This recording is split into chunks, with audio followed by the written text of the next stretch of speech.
Assalamualaikum warahmatullahi wabarakatuh. Perkenalkan, nama saya Hilda Noval Irfandi.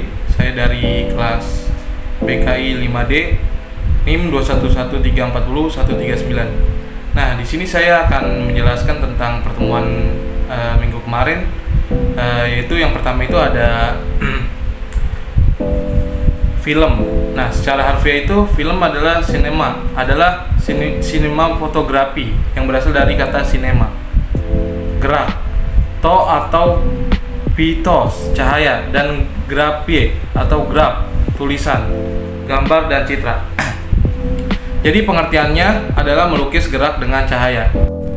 Oke, yang selanjutnya itu ada jenis-jenis film. Nah, jenis-jenis film itu ada 4, yaitu film cerita atau fiksi, yang kedua ada film berita, yang ketiga ada film dokumenter, dan yang keempat itu ada film kartun. Nah, yang pertama ini film fiksi atau cerita. Nah, film ini adalah jenis film yang mengandung cerita yang lazim, dipertunjukkan di gedung bioskop dengan aktor atau artis yang terkenal, dan didistribusikan sebagai barang dagangan, dan cerita yang diangkat juga menjadi topik film yang berdasarkan kisah nyata yang dimodifikasi sehingga memiliki unsur yang menarik. Nah, yang kedua ini ada film berita. Nah, film ini adalah jenis film yang mengenai fakta atau peristiwa benar-benar terjadi. Karena bersifat berita, maka film yang disajikan kepada publik harus mengandung nilai berita. Nah, yang ketiga itu ada film dokumenter. Nah, menurut Robert Falher, film ini adalah karya ciptaan tentang kenyataan yang berbeda dengan film berita yang merupakan rekaman kenyataan. Maka film dokumenter yaitu hasil interpretasi pribadi. Nah, yang keempat itu ada film kartun. Film ini dibuat untuk anak-anak. Adapun tokoh film kartun yang kalian kenal adalah Donald Bebek, seperti Donald Bebek dan Putri Salju dan lain-lainnya. Yang selanjutnya itu ada sejarah film dokumenter. Pada tahun 1872, Leon Stanford berniat meneliti gerakan kaki kuda. Stanford yang mempunyai peternakan kuda mensponsori Edward Maybrick untuk merekam gerakan kaki kuda tersebut lewat kamera fotografi.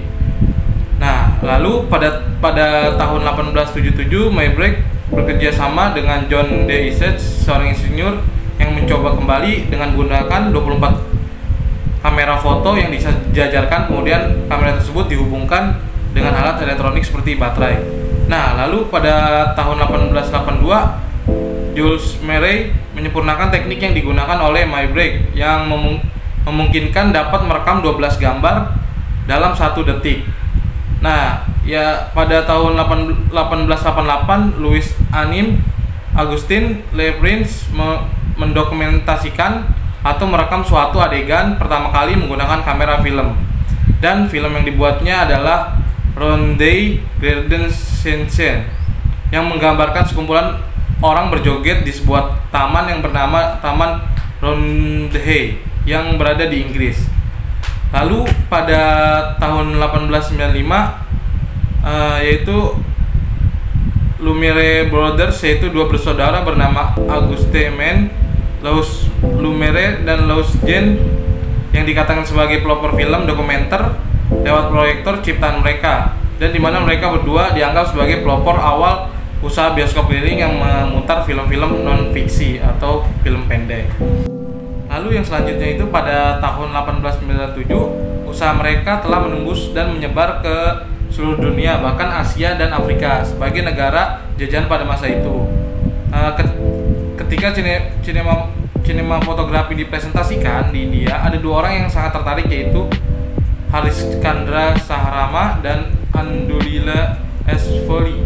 Kemudian Harischandra menjadi orang pertama yang membeli sinefotografi di India pada tahun 1897. Konon ini adalah asal muasal pertumbuhan dunia perfilman di India. Selanjutnya itu ada unsur-unsur yang digunakan dalam pembuatan film dokumenter. Nah, unsur-unsurnya itu ada 2 macam, yaitu unsur visual dan unsur verbal.